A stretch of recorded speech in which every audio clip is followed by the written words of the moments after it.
Hey guys, RTT back here for the video, guys. Today we're going to break down the top 2 chips, CPUs that are currently on the market.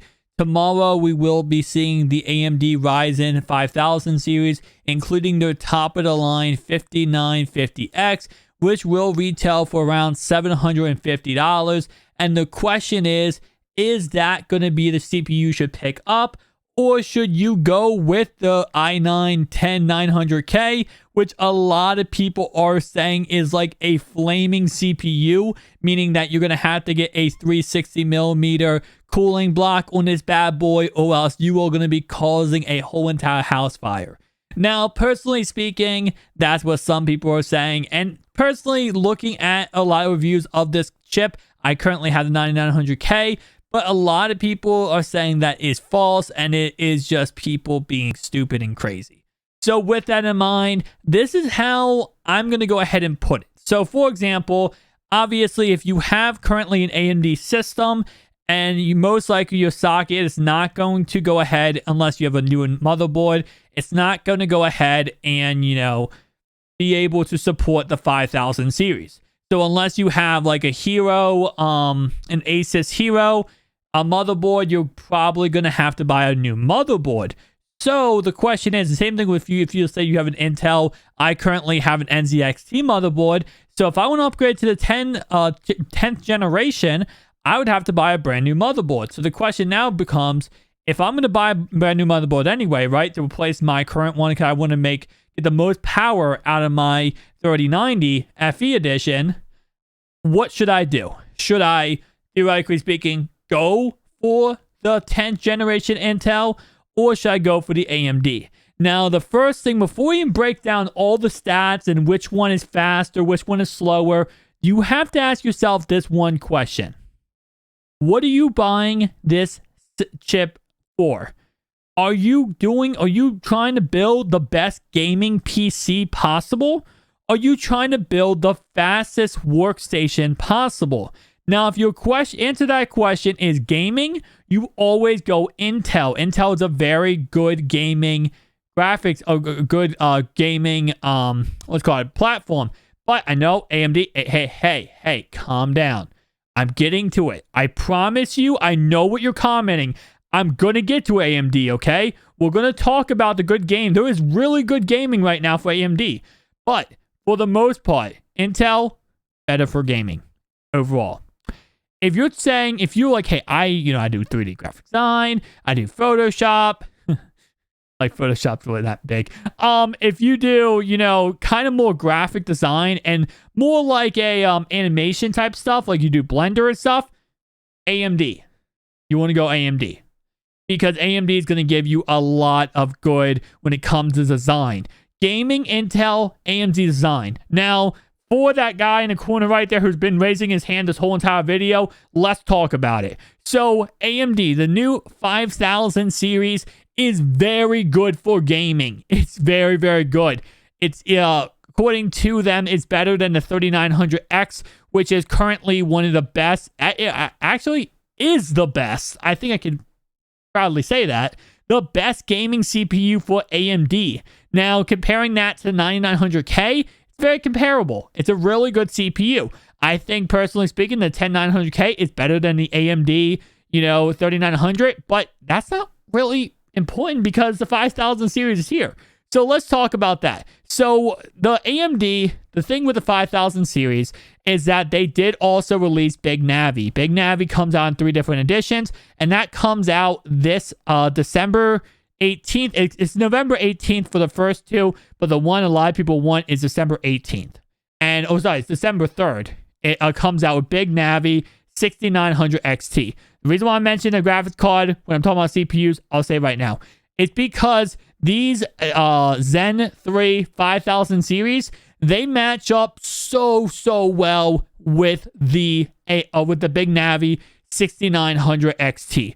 So on any of the Big Navi series. So if you are currently right now, let's say you have a 2080 Ti, 27 Super, or 2060 Super, right? You have one of the lower end graphics cards, not the 28, actually, let's say not 2080 Ti or 3080 or 3090. If you have a really lot cheaper graphics card and you're like, hey, I'm going to upgrade my motherboard, I want to upgrade my graphics card, and I want to upgrade my CPU, I recommend going with AMD. Now, keep in mind, the Big Navi, any of the additions, will be just as hard as it is to find as the 30 series graphics cards. So you will be in a very big issue when trying to find these graphics cards on the market when they do release. So you will have to wait a little bit of time if you do go AMD route to go ahead and find these graphics cards. Now, if you are going Intel route, and the reason why, just a key tip, is because pairing a Big Navi with a 5000 series graphics card, you can turn on Rage Mode, and Rage Mode literally boosts up everything times 100. It is the most OP settings you can get, and only if you have AMD paired with Big Navi. Now, if you are going Intel, again, you kind of do still have to get a 30 series graphics card. You don't have to, but it is recommended, especially with a 10900K, because you're going to be bottlenecking and bottlenecking your CPU if you don't have a good GPU. But even with that in mind, if you are going with the 10900K, you can go probably a little bit cheaper on motherboard. You can also, again, slowly upgrade your GPU, and it's a cheaper card overall. Right now, it's currently $400 or $500 versus the $750 of the 5950X.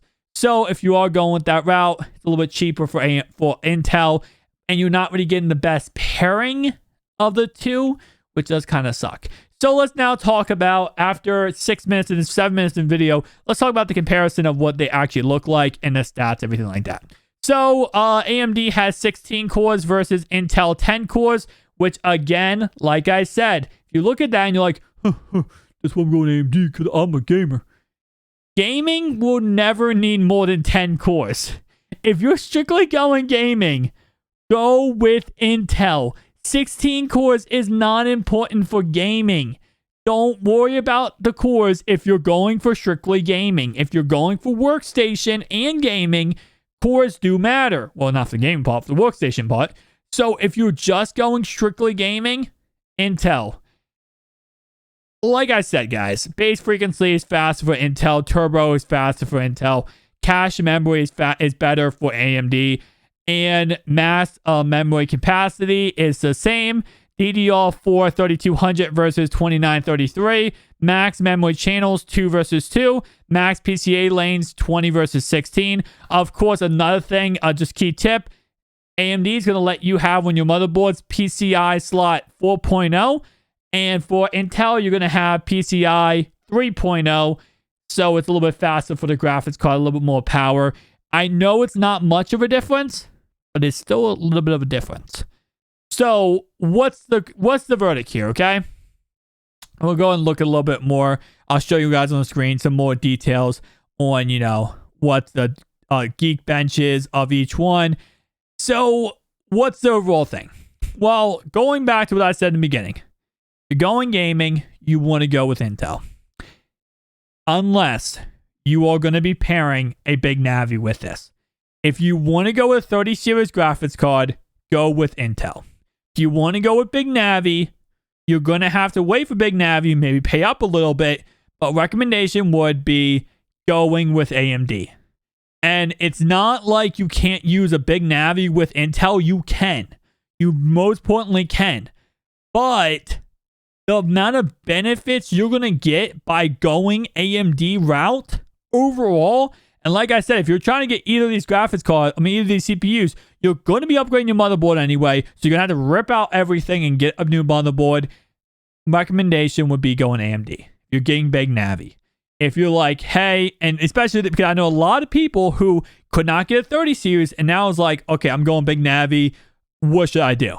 If you're getting Big Navi anyway, and you currently your system, because again, Big Navi is going to go ahead and be a very powerful graphics card, especially no matter which one you get. You might have to upgrade some of your components, maybe a power supply upgrade. Although Big Navi, a lot less power consumption than the 30 series graphics card, and guess what? It's more powerful to some capacity. 3090, 16, 24 gigabytes, buddy. 24. Big Navi has 16. I digress. I still find it funny when people say AMD Big Navi. Even the 6900 XT is better than the 3090. Not even close, because they're two different cards. One's gaming, one's graphics. Anyway, though, well, workstation card. So anyway, though, guys, that is my final verdict. Again, hopefully this helped you out. If it did, make sure to like and subscribe down below. I'm trying to hit 40 subscribers by the end of this month, so I do appreciate you guys. And again, overall, they're both really great CPUs. Whether you get the 10900KX or you get the 5950X, and even if you get the lower overall editions of each of these CPUs, they're all very, very great. But you are going to pair it with Big Navi. Definitely recommend going with AMD route. Thank you guys for watching. See you guys next one. Peace out.